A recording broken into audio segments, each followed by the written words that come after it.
The Dried Ghast item just came out, so I want to make an automatic farm to get an unlimited amount. But why would you want to farm these? It could be to grow them up to a Happy Ghast so you can do useful things with them, like make an elevator that takes you from the bottom of the world to the top of the world in only 3 seconds, or have tons of these cool mini gas blocks great for decorations. Or it could be that they're a perfect block for speed bridging and they just need an auto farm to make their dream come true.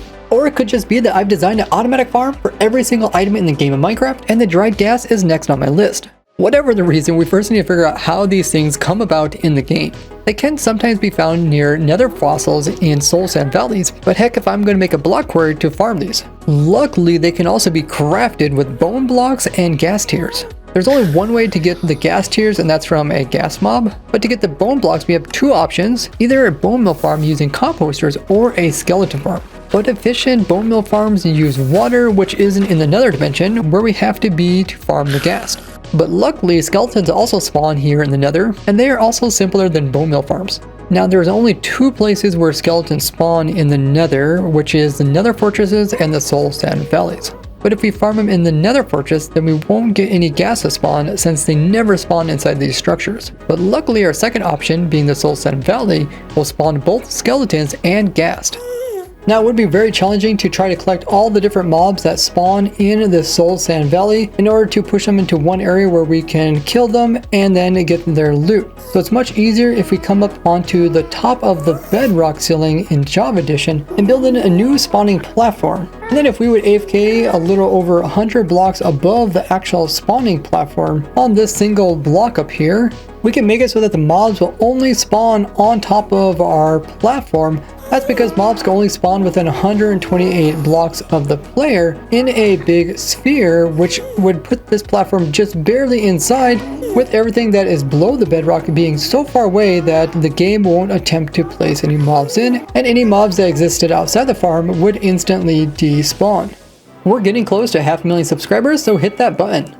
So I have a large platform of magma blocks. These are blocks that are considered like fire. So only mobs that are immune to fire can actually spawn on top of them.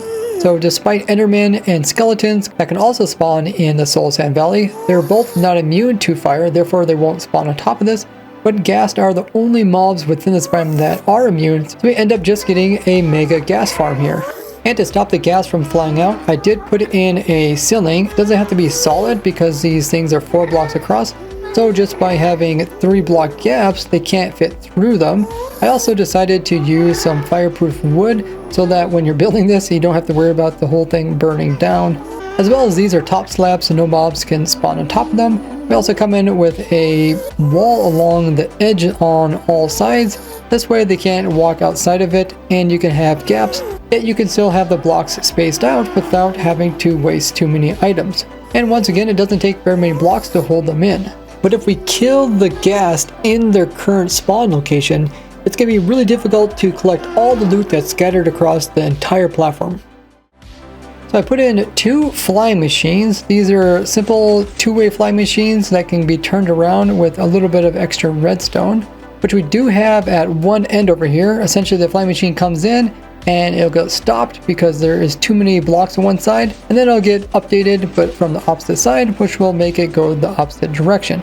And I also got these 2 synchronized so they're moving at the exact same speed. This way they're making a wall so that any ghast that are in front won't be able to slip between this hole here, as ghasts are 4 blocks across and the gap is too small. I also come in with some machines on the opposite side that can turn the flying machines around while also being leveled with the ceiling so that they don't interfere with the ghast getting pushed to the far end. And the way this is done is that the flying machine is going to activate this observer here. And then what that's going to do is it's going to first update this piston over here, and that's going to extend it so that the flying machine can't get pushed past it, as it will bump into the head of the piston. And after a short delay, we're going to update the second piston, which is going to update the opposite side, very similar to the turnaround device over there. And then this will just make the flying machine start moving in that direction. Now, where in the past flying machines could load into unloaded chunks, that is no longer the case, so you want to make sure to turn the flying machine off before leaving it. Otherwise, the flying machine will try to fly to the opposite side and it will hit unloaded chunks and it will just bump into those and freeze there and won't be able to move any further. And that's why you might sometimes find your flying machine just stuck in the middle of somewhere without moving. I also put in a on and off switch, which just comes in and will extend this piston, so never does an update. This will cause the flying machine to just bump into it, but won't be able to get updated to turn around. And then when you want to turn it back on again, you can remove power, which will remove the piston head, which causes it to update once again.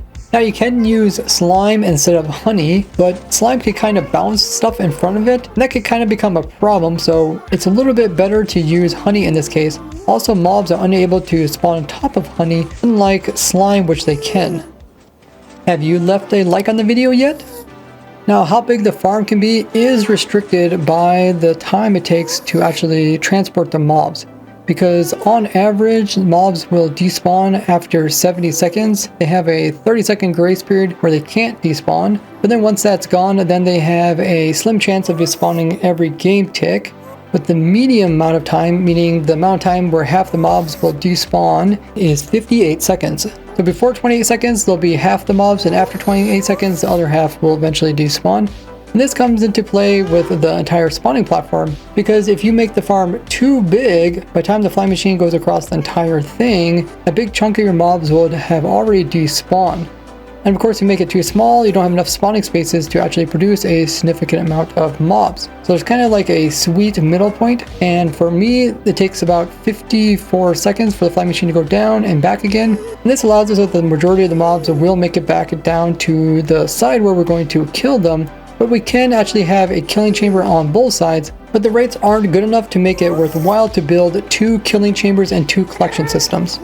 Now the farm is good at producing ghast, but that will only get us the ghast tiers. We also need the bones or bone meal in order to make the bone blocks needed for the dried ghast. So looking at all the options when it comes to different things that can be composted while also grown here in the nether dimension, as well as could be easily implemented into this pre-existing farm where we have a flying machine, we kind of narrowed down to just the different types of vines. So I put in some vines right in the location where the flying machine will go. The weaving vines will grow downwards, where the twisting vines will grow upwards. And because they grow so slowly, by having both of them, there's a chance that they'll occupy the same height as the flying machine.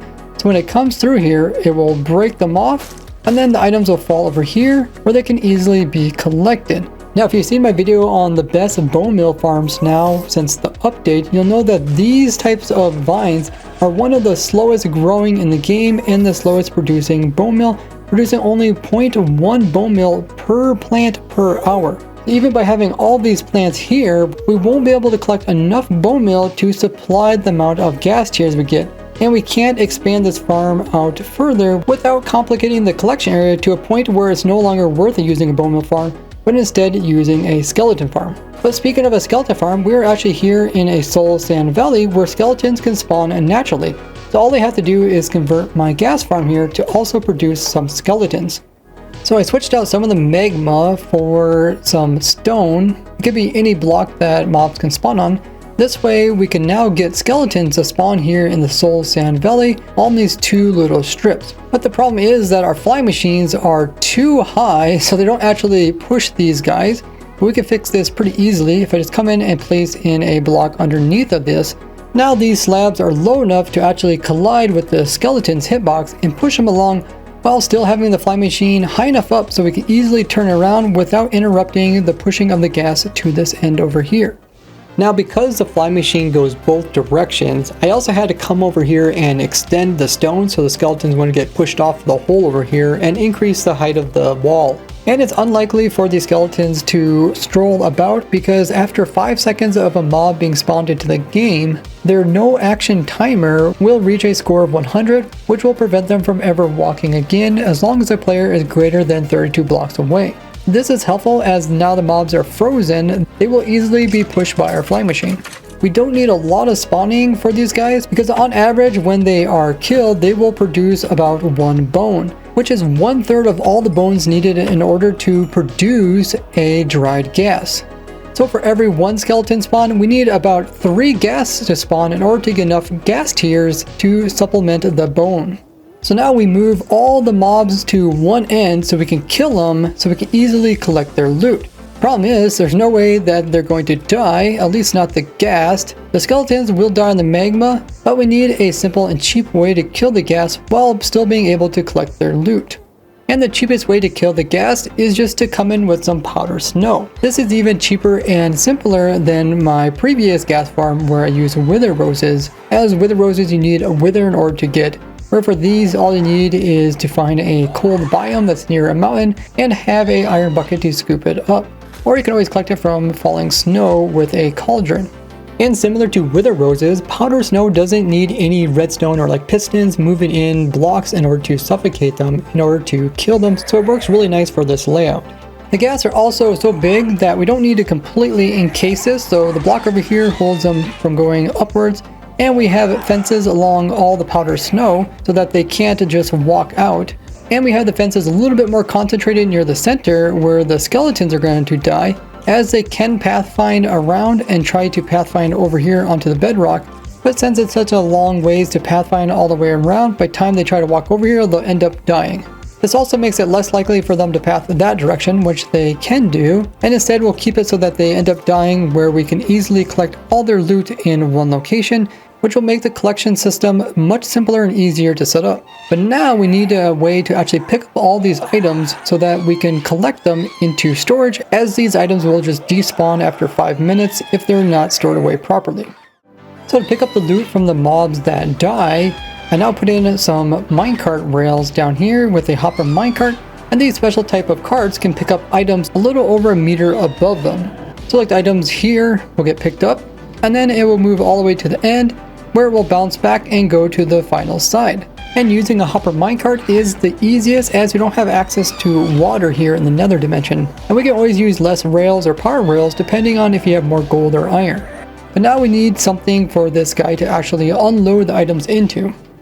So now when the hopper cart comes up and it comes up here, the items will fall into this hopper, which then will be read by this comparator, and that just comes around and will turn off this torch, which will turn off this power, and will ultimately turn off this power rail. That's what keeps the hopper cart in place, and it will only be able to take off once again once all the items are missing from the cart, meaning they're also missing from this hopper.